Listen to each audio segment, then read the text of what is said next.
કેન્દ્રની ભાજપ સરકાર દ્વારા મનરેગા ફાયદામાં કરવામાં આવેલા ફેરફારોને શ્રમિકોના રોજગાર છીનવાઈ રહ્યા છે. ગ્રામીણ અર્થતંત્રને નુકસાન થઈ રહ્યું છે, જેની સામે જનતાને જાગૃત લાવવા અખિલ ભારતીય કોંગ્રેસ સમિતિ દ્વારા મનરેગા બચાવ સંઘર્ષ અભિયાન શરૂ કરવામાં આવ્યું છે. આ અભિયાનના ભાગરૂપે ખેડા જિલ્લા કોંગ્રેસ સમિતિ દ્વારા રાજ્યસભાના પૂર્વ સાંસદ અમીબેન યાજ્ઞિકજીની ગરિમામય ઉપસ્થિતિમાં નડિયાદ ખાતે એક પત્રકાર પરિષદ યોજાઈ, જેમાં જિલ્લા કોંગ્રેસ કાર્યકારી પ્રમુખ મહેન્દ્રસિંહ રાણા, શહેર પ્રમુખ હાર્દિક ભટ્ટ, પૂર્વ કાઉન્સિલર ગોકુલ શાહ, દિલીપ સોડા સહિતના લોકો ઉપસ્થિત રહ્યા હતા. આજની પ્રેસ વાર્તામાં જે મનરેગા એક્ટ હતો એને જે રિપીલ કર્યો 2005નો જે એક્ટ આવ્યો તો રૂરલ ગેરંટી સ્કીમ હતી એમાં, અને અધિકાર હતો જે રોજગારનો, એના બદલામાં એક નવો એક્ટ લઈને આવ્યા છે સેન્ટ્રલ ગવર્મેન્ટ, જેનું નામ છે વિકસિત ભારત ગેરંટી એન્ડ ફોર રોજગાર એન્ડ આજીવિકા મિશન ગ્રામીણ બિલ 2025. અને મનરેગાને કાઢી નાખ્યો એ કાયદો જે 20 વર્ષથી હતો અને જે રોજગારી પૂરી પાડતો હતો ગ્રામ્ય લેવલે, અને 100 દિવસ સુધીની રોજગારી મળતી હતી. અને એક જોબ કાર્ડ લઈને જાય અને જ્યાં પણ રોજગાર પ્રોજેક્ટ હોય, જે ડેમ હોય, બોરી બંધ હોય, કે ડિફોરેસ્ટેશનમાં એવોઇડ કરવાનું હોય, કે કોઈ ડેમ નાનો બનાવવાનો હોય, ત્યાં એમને રોજગારી મળી જતી હતી. 15 દિવસમાં એમને પૈસા પણ બેંક એકાઉન્ટમાં મળી જતા હતા.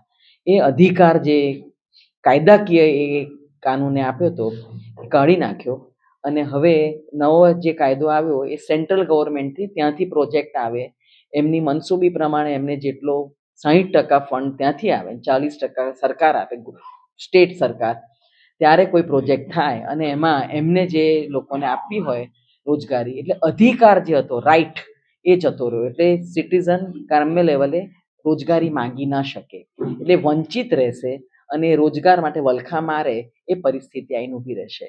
એટલે આખો જે પાવર હતો આપવાનો, એ આખો પાવર સેન્ટ્રલ ગવર્મેન્ટ સુધી શિફ્ટ થઈ ગયો. એટલે બધું દિલ્હીથી નક્કી થશે, અને સરકાર સ્ટેટની, ગુજરાતની હોય કે મહારાષ્ટ્રની હોય કે સાઉથની હોય કે ગમે ત્યાંની હોય, એ સ્ટેટ ગવર્મેન્ટ 40% આપે, એટલે સ્ટેટ ગવર્મેન્ટને બી એમના ફંડ માટે ત્યાં એમની જોડે સહકાર કરવો પડે, અને ત્યારે એ પ્રોજેક્ટ આવે અને ત્યારે એ યોજના અમલમાં મુકાય. ક્યારે યોજના મુકાય એમાં કોઈ ટાઈમલાઈન નહીં, કોને આપવાનો એ યોજનાનો લાભ એ પણ નહીં.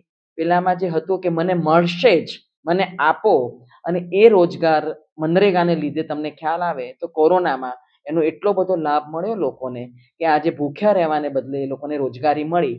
તો એવા સમયે આ રૂરલ એમ્પ્લોયમેન્ટ એક્ટ હતો એ રૂરલ માટે હતો, ગ્રામ્ય લેવલ માટે, એ નાબૂદ કરી કાઢ્યો.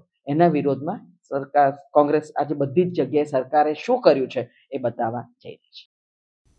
તૃષાલ પંડ્યા, દિવ્યાંગ ન્યૂઝ, નડિયાદ, ખેડા.